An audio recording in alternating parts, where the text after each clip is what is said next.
Perkenalkan, nama saya Solihuddin dari Prodi Sistem Informasi Universitas Nurul Jadid. Pada kesempatan kali ini, saya akan melakukan penyuluhan online, yang mana tema yang saya ambil adalah adaptasi lingkungan pasca COVID. Sebelum kita pembahasan mengenai adaptasi lingkungan pasca COVID saat ini, pastinya perlu kita tahu apakah virus corona itu memiliki dampak positif atau malah lebih banyak dampak negatifnya bagi lingkungan, baik kehidupan. Kita simak berikut. Virus corona mengubah kehidupan manusia, atau bisa disebut dengan COVID-19. Manusia tidak lagi bepergian dan ekonomi dunia melambat. Di sisi lain, polusi yang berkurang drastis. Badan Antariksa NASA dan ISA menyebut kadar gas paling berbahaya di dunia adalah di langit Cina, yang mana saat ini telah menurun gara-gara virus corona. Apakah virus corona memiliki dampak positif bagi lingkungan? Belum tentu, kata para ilmuwan. Malah ilmuwan berpendapat virus corona bisa punya dampak negatif bagi lingkungan ini. Alasan yang pertama adalah pengalaman masa lalu. Sejarah mengungkap efek peristiwa besar tidak bertahan lama, terutama pada laju perubahan iklim dan penurunan polusi udara pernah terjadi juga ketika ekonomi melambat, soal Perang Dunia Kedua, serta krisis ekonomi dunia pada 2008. Dampak positif peristiwa ini pada lingkungan hanya terjadi sementara, dan polusi meningkat kembali seiring membaiknya ekonomi. Dampak negatif yang kedua ialah lebih banyaknya sampah. Di Cina mencatat peningkatan jumlah sampah medis di 20 kota selama karantina wilayah langsung. Di Wuhan langsung jumlah sampah medis naik 4 kali lipat dari hari-hari biasanya, yaitu menjadi 200 ton per hari. Dampak negatif yang ketiga ialah penggunaan energi berlebih saat manusia berdiam di rumah. Berarti penggunaan energi listrik untuk pekerja, hiburan, dan kebutuhan rumah tangga berlipat ganda, yang mana itu akan mengarah pada penggunaan energi yang berlebih, atau kita bisa memboros energi, yang mana energi saat ini sangat langka untuk bisa didapatkan.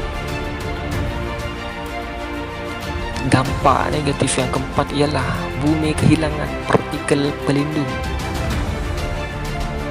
Tahukah kamu, partikel polusi di udara sebenarnya bermanfaat bagi bumi, yakni melindungi bumi dari bahayanya matahari. Hilangnya partikel polusi bisa membuat bumi lebih cepat panas. Yang kelima ialah agenda perubahan iklim. Dengan dunia yang disibukkan dengan virus corona, pembahasan perubahan iklim menjadi tertunda. Di awal Maret lalu, panelis perubahan iklim atau disebut dengan PBB memutuskan menunda konferensi dan demi membendung penyebaran virus corona.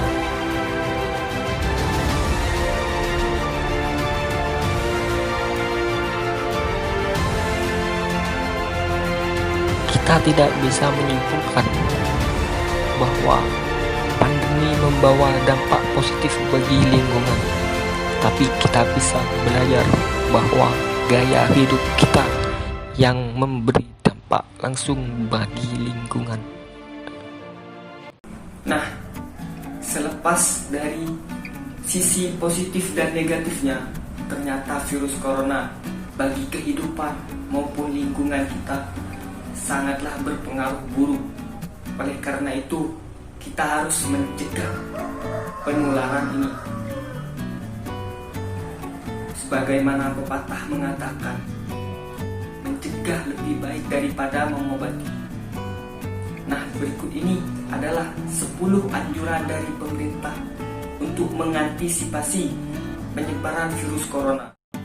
Anjuran pemerintah untuk mencegah penyebaran virus corona. Yang pertama ialah rajin mencuci tangan. Sekitar 98% penyebaran virus dan bakteri penyebab penyakit berasal dari tangan. Mencuci tangan hingga bersih dengan air mengalir dan sabun atau hand sanitizer lebih efektif mampu membunuh kuman, bakteri, dan virus. Yang kedua, hindari sentuhan fisik. Cara ampuh mencegah penyebaran virus corona berikutnya yaitu hindari melakukan sentuhan atau kontak fisik. Sentuhan fisik itu mulai dari berjabat tangan hingga berpelukan dengan orang lain. Yang ketiga ialah menjaga jarak. Kemudian kita dianjurkan untuk menjaga jarak sosial saat pandemi corona. Ini merupakan langkah terpenting yang harus dilakukan jika tidak ingin terinfeksi virus corona. Pemerintah pun juga telah melakukan kampanye jaga jarak fisik atau physical distancing. Keempat ialah hindari perkumpulan sosial. Pemerintah Indonesia bersama Kepolisian Republik Indonesia Polri telah membuat peraturan terkait berkumpulan sosial di tengah pandemi corona. Mereka memutuskan untuk menghentikan semua aktivitas keramaian. Ini sebagai bentuk cara ampuh pencegahan virus corona. Yang kelima ialah etika batuk dan bersin. Salah satu penyebaran virus corona yaitu melalui droplet atau percikan kelenjar liur. Percikan tersebut keluar saat seseorang batuk maupun bersin. Untuk itu, saat bersin dan batuk, seseorang harus menutup mulutnya dengan tangan. Akan lebih baik lagi menggunakan tisu sebagai media menutup mulut. Yang keenam ialah hindari menyentuh wajah ketika sehabis keluar beraktivitas. Cara ampuh mencegah penyebaran virus corona berikutnya yaitu menghindari menyentuh wajah. Usahakan untuk tidak menyentuh area segitiga wajah seperti mata, mulut, dan hidung, karena area ini memang lebih rentan tersentuh oleh tangan, baik sadar maupun tidak. Yang ketujuh ialah hindari berbagai barang pribadi.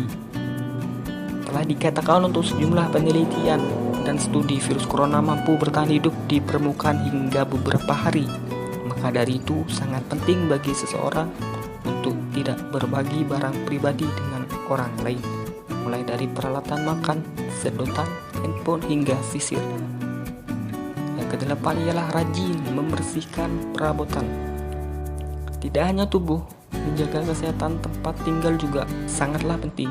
Ini juga menjadi salah satu cara ampuh mencegah penyebaran virus corona. Bersihkan perabotan rumah terutama yang sering disentuh oleh anggota keluarga, mulai dari gagang pintu, furniture, meja hingga remote televisi. Yang kesembilan ialah mencuci bersih makanan. Selain itu, menjaga kebersihan makanan juga menjadi salah satu cara ampuh mencegah penyebaran virus corona. Rendam bahan makanan seperti sayur, buah, menggunakan larutan cuka putih atau hidrogen peroksida. Tentu yang digunakan harus aman untuk makanan. Yang terakhir ialah menjaga imunitas tubuh. Menjaga imunitas tubuh menjadi cara ampuh mencegah penyebaran virus corona. Tidak terlalu sulit, kalian hanya cukup mengonsumsi banyak sayur dan buah-buahan, terlebih pada sayur buah yang memang mampu meningkatkan imun tubuh. Masyarakat dianjurkan untuk banyak makan sayur, buah, dan makanan berprotein seperti ikan, telur, daging tanpa lemak. Gimana? Mudah bukan? Cukup sekian video dari saya. Apabila ada kekurangan atau kata yang salah dari saya meminta maaf sebesar-besarnya. Semoga dari video ini kita bisa belajar bahwa semua kegiatan kita itu berdampak pada lingkungan. Tetap patuhi peraturan pemerintah